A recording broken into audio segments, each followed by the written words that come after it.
नमस्कार, मैं हर्षा कहानियाँ सुनी अनसुनी में आप सभी का हार्दिक स्वागत करती हूँ। आज मैं आपके सामने एक बहुत ही छोटी लेकिन प्रेरणादायक कहानी लेकर आई हूँ। तो आइए बिना किसी विलंब के कहानी शुरू करती हूँ। कहानी का शीर्षक है श्राद्ध या समर्पण। घर में थोड़ा मायूसी का वातावरण था। पिताजी की तबीयत बहुत ज्यादा नाजुक थी। डॉक्टर साहब घर पर आए हुए थे और घर वालों को दिलासा देते हुए मोहन से बोले, अरे भाई, बुढ़ापे का कोई इलाज नहीं होता। 80 पार कर चुके हैं, अब बस सेवा कीजिए। मोहन ने डॉक्टर साहब की तरफ देखते हुए कहा, डॉक्टर साहब, कोई तो तरीका होगा, साइंस ने बहुत तरक्की कर ली है।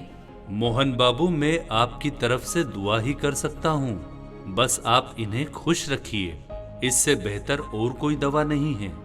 और इन्हें लिक्विड पिलाते रहिए जो इन्हें पसंद है। इतना कहकर डॉक्टर साहब अपना बैग संभालते हुए बाहर निकल गए। मोहन पिता को लेकर बहुत चिंतित था।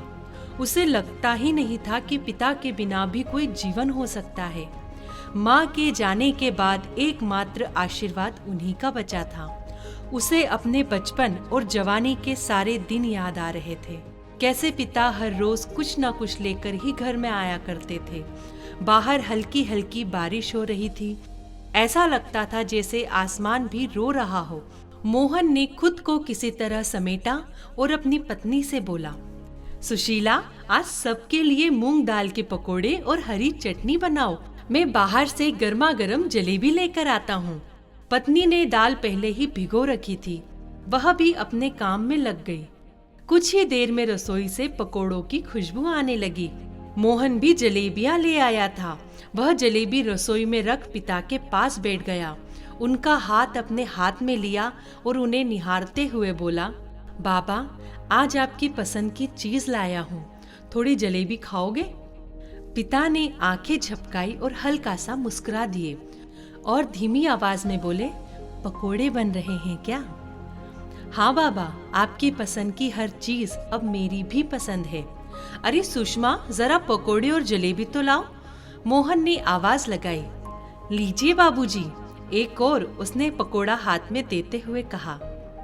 बस बस, अब पूरा हो गया, पेट भर गया। पिताजी बोले, जरा सी जलेबी देना मोहन। मोहन ने जलेबी का एक टुकड़ा हाथ में लेकर मुंह में डाल दिया।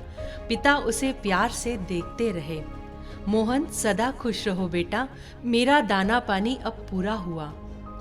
बाबा, आपको तो सेंचुरी लगानी है, आप मेरे तेंदुलकर हो। इतना कहते कहते मोहन की आंखों से आंसू बहने लगे। पिताजी मुस्कुराए और बोले, तेरी माँ पवेलियन में इंतजार कर रही है, अगला मैच खेलना है।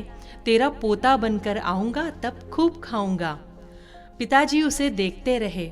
शंकर ने प्लेट उठाकर एक तरफ रख दी, मगर पिताजी उसे लगातार देखे जा रहे थे।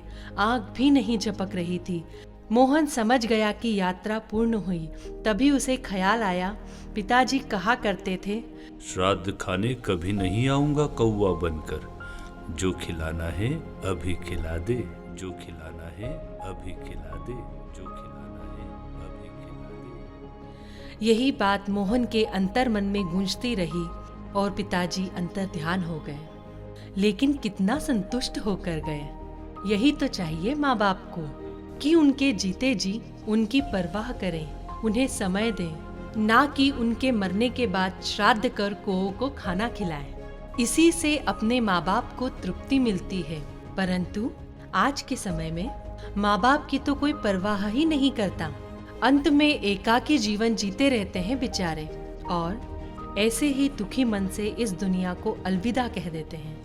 और हम उनके जाने के बाद श्राद्ध के माध्यम से हजारों पंडितों को जिमाकर उनकी आत्मा को संतुष्ट करने की कोशिश करते हैं।